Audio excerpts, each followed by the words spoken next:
Hello అండి. ఇంట్లో అరటిపళ్ళు బాగాను మనకి పండిపోతాయి కదా! అలాంటప్పుడు ఈ స్నాక్ తప్పకుండా ట్రై చేయండి. పిల్లలకి చాలా బాగా నచ్చుతుందండి. చాలా సాఫ్టీగా ఉంటాయి. ఎంత పునుగుల్లాగా భలేగుంటాయన్నమాట. సో, ఒట్టి నోరుతోనే ఇలా తినేయొచ్చు. సో, అందుకోసం ఇక్కడ నేను పండిన అరటిపళ్ళనైతే తీసుకున్నానండి. ఒక 5 తీసుకున్నాను. చాలామంది ఇంట్లో ఉండిపోతాయి కదా! పూజలప్పుడైతే ఇంకా ఉండిపోతాయి. సో, అలాంటప్పుడు ఈ స్నాక్ అనేది చాలా బావుంటుందనమాట. తప్పకుండా ట్రై చేయండి. ఒక బౌల్ తీసుకొని అన్నీ కూడాను తొక్కలు తీసేయండి. మనకి పైన తొక్కనేది పాడైపోతుంది కానీ లోపల మాత్రం బావుంటాయి కదా అరటిపళ్ళు. వాటితోని ఏ రెసిపీ అయినా చేసుకోవచ్చనమాట. సో, ఇక్కడ నేను మిక్సీ జార్‌లో వేసేసుకొని ఒక అరకప్పు వరకు పాలైతే వేసుకున్నాను. ఈ పాలతో పాటు మీగడ కూడా వేసేసుకున్నాను. మంచి టేస్ట్ అనేది వస్తుందనమాట. చాలా బావుంటుంది. సో, మీగడతోనే వేసేసుకోండి. పాలనేవి మెత్తగా గ్రైండ్ చేసుకొని ఒక బౌల్‌లో అయితే యాడ్ చేసేసుకోండి. ఇలా యాడ్ చేసుకున్నప్పుడు ఇందులోని సోంపు అనేది తప్పకుండా వేసుకోండి. మార్కెట్‌లో దొరుకుతుంది కదా! ఈ సోంపు అందరింట్లో ఉంటుంది.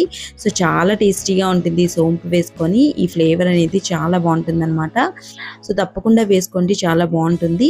సో, అలాగే ఇందులోని ఇలైచీ పౌడర్ అయితే ఫ్లేవర్ కోసం వేసుకోండి.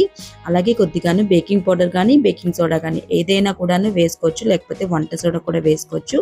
కొద్దిగా వేసుకోండి. ఒక 1/8 స్పూన్ అయితే సరిపోతుందనమాట. సో, వేసుకొని బాగా మిక్స్ చేసుకున్నాక ఒక్క కప్పు గోధుమ పిండి అయితే యాడ్ చేసుకోండి. ఈ గోధుమ పిండిని కొద్దిగా వేసుకోవాలి. సో, ఫస్ట్ నేను కొద్దిగా అయితే వేసుకున్నాను. ఒక 3 టైమ్స్ కొద్దిగా వేసుకుంటూ అలాగైతే మిక్స్ చేసేసుకున్నానండి. ఎటువంటి ఉండలు లేకుండాను బాగా మిక్స్ చేసుకోవాలనమాట. బాగా మిక్స్ చేసుకుంటే గనక చాలా ఫ్లఫీగా వస్తాయి. సాఫ్టీగా వస్తాయన్నమాట. సో, తప్పకుండా ఇలా ట్రై చేసి చూడండి. అండ్ ఎలా వచ్చిందో తప్పకుండా కామెంట్ చేయడం అస్సలు మర్చిపోద్దు. అండ్ చాలామంది సబ్స్క్రైబ్ చేసుకోవట్లేదు. తప్పకుండా సబ్స్క్రైబ్ చేసుకోండి. మన ఛానల్‌లో మంచి రెసిపీస్ అయితే పెట్టానండి. సో, తప్పకుండా ఒకసారి చెక్ చేయండి. నచ్చితే గనుక తప్పకుండా ఫాలో చేసి సబ్స్క్రైబ్ చేసుకోండి. చాలా బావుంటాయి అన్ని రెసిపీస్ కూడాను. ఒకసారి ట్రై చేయండి. అలాగే కేక్ రెసిపీస్ కూడా చేశానండి. బనానా కేక్ కూడా చేసుకోవచ్చు వీటితోనే. సో, కొద్దిగాను ఇలాగా వేసుకుంటూ గోధుమ పిండి కలుపుతూ మొత్తం కప్ అంతాను యాడ్ చేసేసాను నేను. ఇందులోని పాలు గానీ, వాటర్ గానీ ఏది వేయాల్సిన అవసరం ఉండదండి. ముందుగా వేసుకున్నాం కదా! అవే సరిపోతాయన్నమాట. వాటితోనే మనకి సరిపోతుంది. సో, చక్కగా ఇలా మిక్స్ చేసుకున్నారండి. ఒక థిక్ బ్యాటర్ అనేది రెడీ అయిపోతుందనమాట. సో, బాగా ఇలా మిక్స్ చేసేసుకోండి. చాలా బావుంటాయి. అండ్ ఫ్లఫీగా కూడా ఉంటాయి. చాలా త్వరగా అయిపోతుందనమాట. ఒక 5 మినిట్స్‌లో అయితే ఇలా మిక్స్ చేసేసుకొని పక్కన పెట్టేసుకున్నారనుకోండి. ఆయిల్ వేడయ్యాక వేడిగా వేసుకుంటే చాలా టేస్టీగా ఉంటాయన్నమాట. సో, నేను ఇక్కడ వేసి చూపిస్తున్నాను. మనకి బ్యాటర్ అనేది ఈ థిక్‌నెస్‌లో ఉంటే సరిపోతుందండి. సో, నేను చిన్న గరిటె పెట్టుకున్నాను కదా! ఈ చిన్న గరిటెతోనే మనం గరిటెతో కూడాను పునుగుల్లా వేసుకోవచ్చనమాట.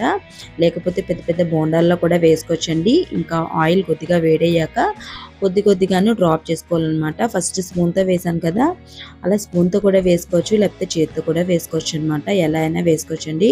చాలా బావుంటాయి. తప్పకుండా ట్రై చేయండి. అండ్ ఆయిల్ ఎక్కువగా మరీ హీట్ ఎక్కిపోయిందనుకోండి బాగా త్వరగా మాడిపోతాయన్నమాట. సో, అందుకే ఫస్ట్ లైట్‌గా లో ఫ్లేమ్‌లో పెట్టుకొని ఫస్ట్ అన్నీ కూడాను డిప్ చేసుకున్న తర్వాత మీడియం ఫ్లేమ్‌లో పెట్టుకొని వేయించుకోండి. అప్పుడే మనకి బాగాను లోపల ఉడుకుతాయి. మంచి ఫ్లఫీగా వస్తాయన్నమాట. సో, త్వరగా మాడిపోకుండా ఉంటాయి. సో, కొద్దిగా కలర్ చేంజ్ అయినంత వరకు వెయిట్ చేయండి.